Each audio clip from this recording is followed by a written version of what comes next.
Bonjour chers amis, bonjour chers compatriotes congolais de Brazzaville. Voilà, c'est avec beaucoup d'émotion, donc avec beaucoup de deuil, beaucoup de tristesse et de colère que je m'exprime aujourd'hui. Après avoir appris donc la mort de nos jeunes compatriotes de Pointe-Noire, dont je vais citer les noms bientôt, j'ai eu à appeler donc le représentant des droits de l'homme, M. Christian Monzéwo, que j'ai eu au téléphone, qui m'a confirmé que oui, il y a 3 morts parmi les enfants qui ont été arrêtés et torturés. Ces enfants n'ont juste utilisé que l'article qui est dans notre constitution, qui demande la liberté d'expression aux gens, la liberté de la parole aux Congolais. Donc voilà, ils ont voulu montrer aux autres Congolais comment s'indigne la position de leurs compatriotes qui sont en France par rapport à la révision de la Constitution, dont nous sommes vraiment opposés. Alors, mon message que je tiens à dire, les lâches, les criminels, les assassins, ceux qui sont les tortionnaires habitués à tuer les gens, à influencer la parole, c'est eux qui ont commencé les troubles, c'est eux qui causent le trouble à l'ordre public lorsqu'ils veulent modifier la Constitution. Parce que les choses sont bien telles qu'elles sont là. C'est eux qui veulent modifier la Constitution et qui causent le trouble à l'ordre public. C'est pourquoi les gens veulent se révolter. Et ils vont arrêter les gens sous le motif que trouble à l'ordre public ou incitation à la révolution. C'est pourquoi moi je tiens à dire qu'aujourd'hui, qu'il y aurait une réponse à ça. Et moi je jure, je dis bien je jure, j'ai plus rien à perdre. J'ai plus rien à perdre, mes enfants vont grandir. Même si je vais mourir, j'ai pas peur. Parce que lorsque la mort sera là, Donald ne sera plus. C'est ce que je tiens à dire, que Donald l'impérateur ne sera plus lorsque la mort viendra. Et j'ai même pas peur. Et je n'accepte pas la soumission. Nous n'acceptons pas la soumission. Il y aura une réponse à ça. Et je dis bien même à seul, je vais répondre à ça. Parce que sinon, quel message que nous donnons à ces gens-là? Quel message que nous donnons de soutien ou de solidarité aux Congolais qui ont voulu faire savoir que leurs compatriotes aussi sont contre la modification de la Constitution?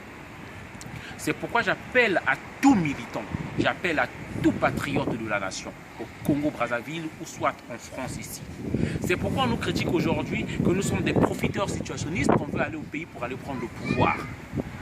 On nous traite de cela. Moi je dis aujourd'hui, nous assumons nos responsabilités. C'est en assumant nos responsabilités que je dis aujourd'hui, on va répondre à ça. C'est par solidarité et par responsabilité que nous allons répondre à ce qu'ils ont fait là. Afin qu'ils sachent qu'on ne dort pas. Il y aurait une réponse, je dis bien fort. J'appelle tous les combattants. Regardez comment la RDC, lorsqu'on tue leurs frères, comment ils se lèvent. Regardez, ce n'est pas des jeux maintenant, on tue des gens, 3 personnes sont mortes. C'est pourquoi j'appelle, nous préparons des réponses à ça, joignez-vous à nous.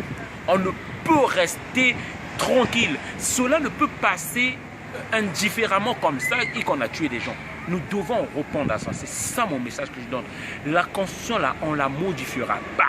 C'est ça la volonté des Congolais. Ils ne veulent pas qu'on modifie la Constitution parce qu'ils souffrent assez. Parce que modifier la Constitution, c'est pérenniser encore nos souffrances. Voilà, c'est ça la réalité.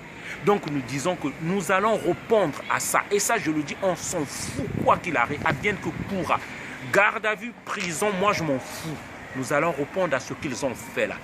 Là, peut-être qu'ils sont en train de commencer, provoquer la révolution maintenant là.